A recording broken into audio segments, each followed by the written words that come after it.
Hello, I'm Mark and welcome to the SimHanger. The SimHanger for all things flight sim related. Would you like to know which is the most popular flight sim at the moment?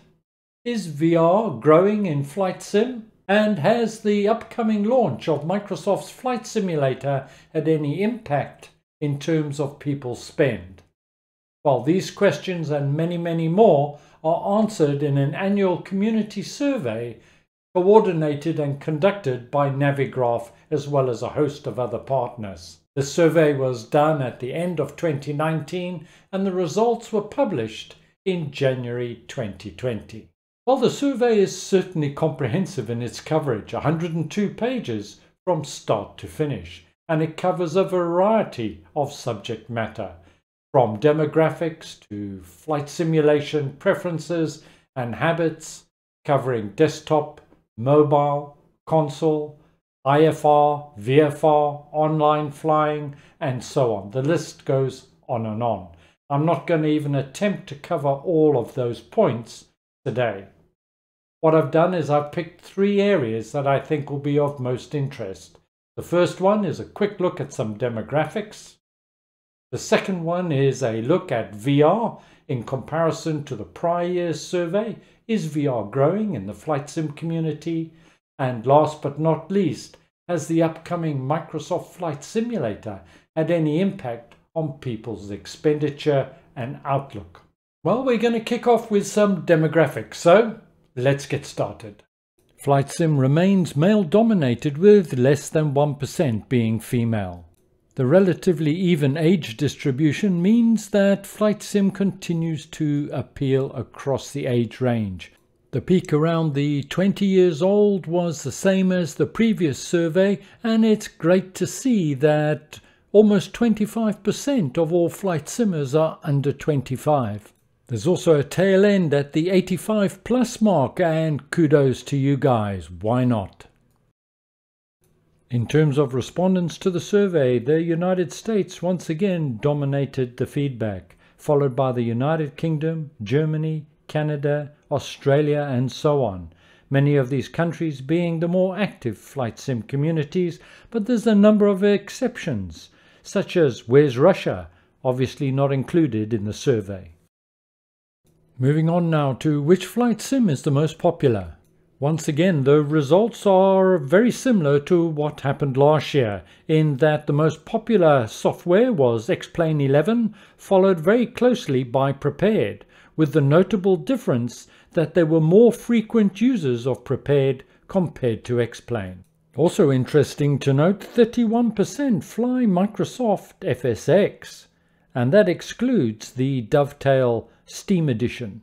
In terms of those who fly combat missions, DCS continued to dominate the market, followed by Falcon 4 BMS and IL-2 Stormovik.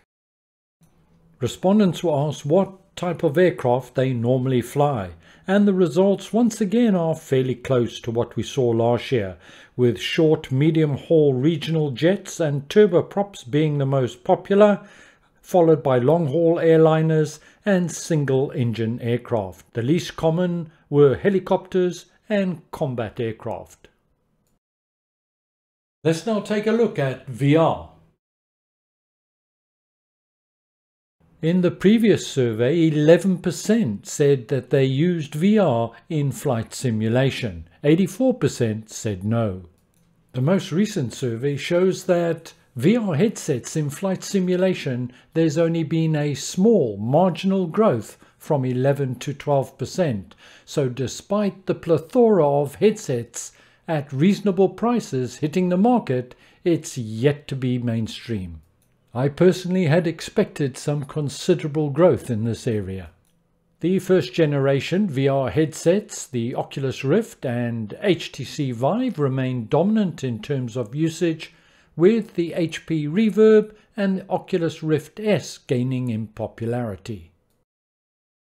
Let's take a look at which simulators are most popular in VR.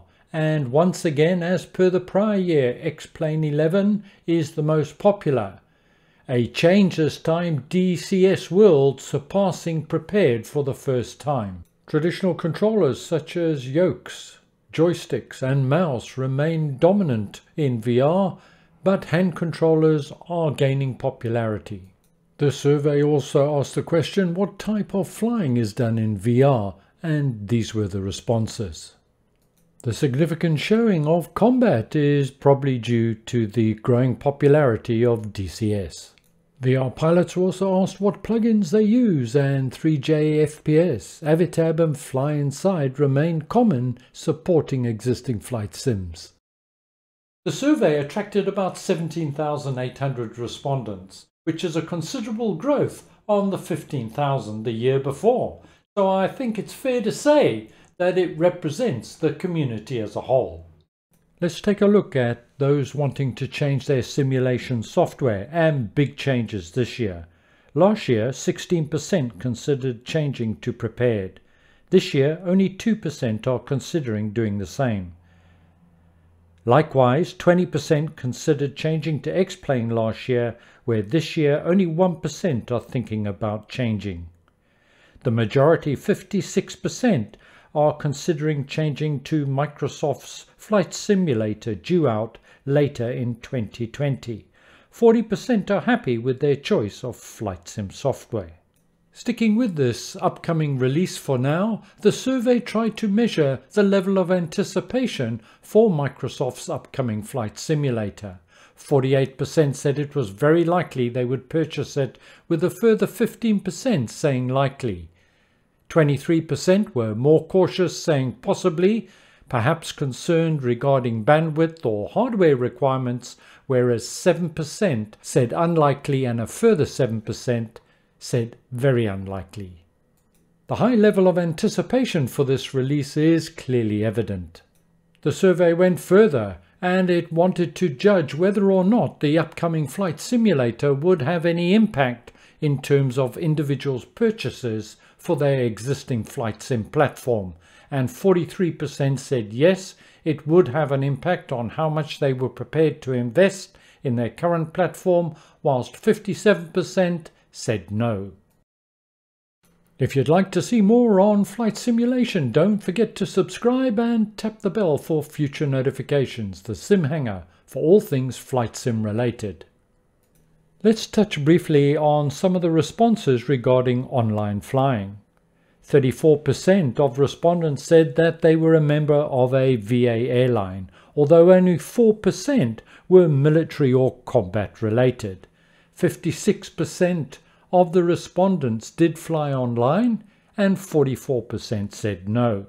The most popular online platform was VATSIM, followed by IVAO. However, Project Fly was a very close contender for second place, and then followed various other platforms such as Pilot Edge.